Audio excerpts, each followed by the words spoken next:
Bonjour audience, prêt pour un nouvel épisode de Toon Girls avec un R rugissant. J'ai déjà parlé de Korra, ce qui m'a surtout permis de souligner l'indubitable supériorité d'Avatar le dernier maître de l'air par rapport à son spin-off, qui n'est pas mauvais pour autant, mais bon. Je l'ai déjà dit, malgré une trame très classique, Avatar le dernier maître de l'air est une série qui regorge de bons éléments, parfois très progressistes, notamment d'excellents personnages féminins.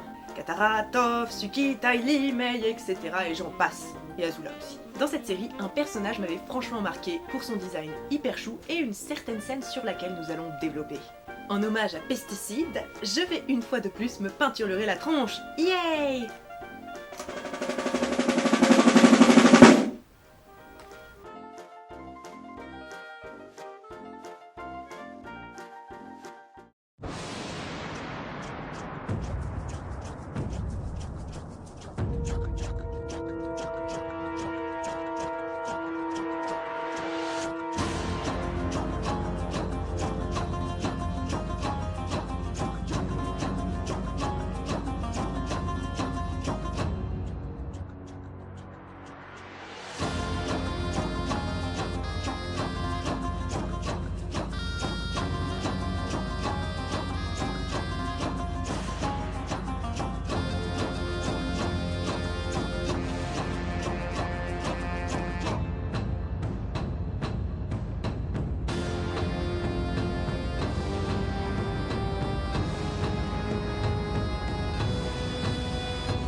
Pesticide fait partie de la bande des rebelles de Jet, les combattants de la liberté. Des sortes de Robin des Bois juniors qui luttent contre la nation du feu en combattant le feu.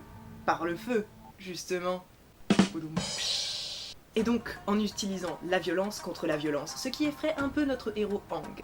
Par la suite, avec la flèche, on voit Pesticide accompagner Jet à Ba Sing Se. Et sur le trajet de la ville, il rencontre Hiro et Zuko. Et on la revoit aussi dans le comics.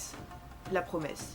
Je crois que ça s'appelle La Promesse. A première vue, quand on connaît le genre de Pesticide, qui est féminin, même s'il y a eu quelque temps une confusion dans la série, on peut se dire qu'elle correspond à l'archétype de la fille de la bande, le garçon manqué. Le genre de personnage qui ne s'identifie pas aux filles-filles, mais souffre également de ne pas être considérée comme une vraie fille par les garçons de la bande. C'est un cliché très présent dans les œuvres jeunesse. Seulement, une certaine scène fait penser que Pesticide est peut-être un petit peu plus que ça. Je vous la montre. Elle se déroule durant le trajet de Jet, la flèche et Pesticide jusqu'à Ba Sing Se.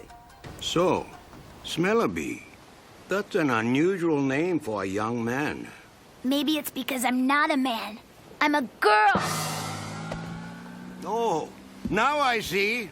It's a beautiful name for a lovely girl. I know. You're right. As long as I'm confident with who I am, it doesn't matter what other people think. Thanks, Longshot.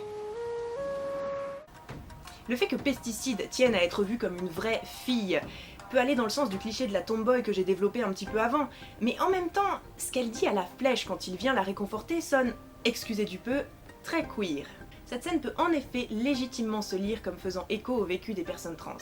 Pesticide est irritée qu'on la prenne pour ce qu'elle n'est pas et se réconforte en se disant qu'au fond, ce qui importe c'est qu'elle est sûre, elle, de ce qu'elle est vraiment.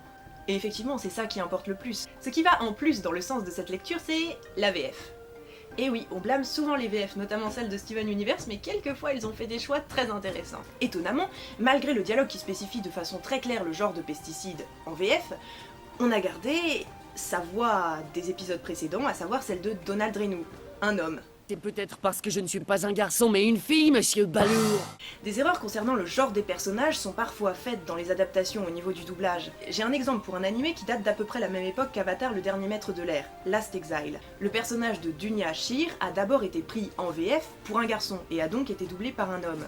Puis, quand son genre a été clarifié quelques épisodes plus tard, on a remplacé sa voix par celle d'une femme.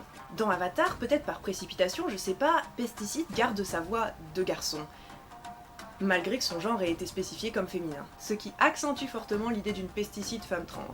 Mais l'identité de Pesticide comme trans, donc, a-t-elle été confirmée par les créateurs de la série? Eh bien, je n'ai pas trouvé de confirmation, même si j'ai trouvé beaucoup de posts de fans sur Tumblr qui assuraient que Pesticide avait été confirmé comme trans. Mais l'ami Rodwolf de Dessine-moi un dragon, une chaîne que je vous recommande fortement, m'a dit que dans les DVD super rares de Avatar le dernier maître de l'air, celle qui comporte la piste anglaise et la piste française, enfin c'est ce qu'il a dit, hein, je le cite de mémoire, eh bien il y aurait une confirmation des créateurs dans le commentaire audio. Mais il n'a pas trouvé cette édition de DVD. Pour toute réclamation donc, adressez-vous à Rodwulf. Je me fie à ses dires. Mais même si les créateurs n'avaient pas confirmé l'identité de Pesticide comme une femme trans, rien ne nous empêcherait de toujours la considérer ainsi. Après tout, s'ils n'avaient pas confirmé cela, rien n'infirmerait non plus cet état de fait dans la série. Qu'on se le dise, une création n'appartient plus vraiment à ses auteurs à partir du moment où elle a un public. Et plus le public est grand, plus le nombre de lectures d'une œuvre augmente. Et plus ces lectures sont intéressantes à confronter. Les interprétations personnelles qu'on se fait d'un matériau de base peuvent revêtir la même importance que le dit matériau.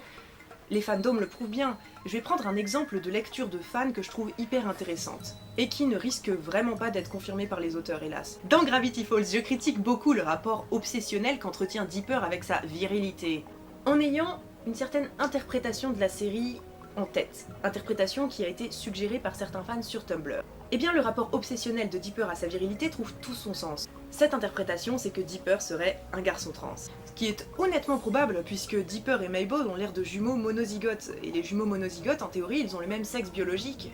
Bref, en ayant cette lecture en tête, le fait que Dipper cherche à tout prix à passer pour un homme à un vrai, prend un sens tout à fait différent.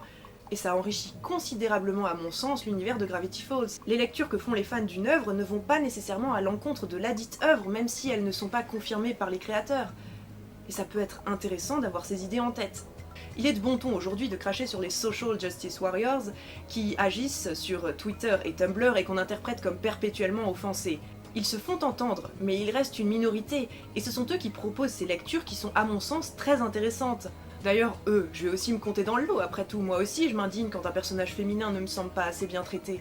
On peut grandement enrichir son interprétation d'une œuvre en lisant d'autres interprétations que d'autres fans en font, ou en projetant soi-même son vécu et ses besoins dedans. C'est pas nécessairement un mal.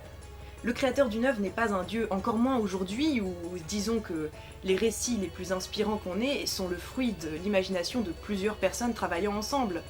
Quand on réinterprète Harry Potter, est-ce qu'on n'a pas les acteurs du film en tête? Le film n'étant pas le fait de J.K. Rowling seul. Et certaines phrases indissociables d'un personnage sont parfois absentes du matériau d'origine et ne sont pas le fait du créateur de ce personnage. Élémentaire, mon cher Watson. Je peux regarder parce que sinon ça va être la merde. Yeah, c'est beaucoup plus facile avec un rouge à lèvres, oui.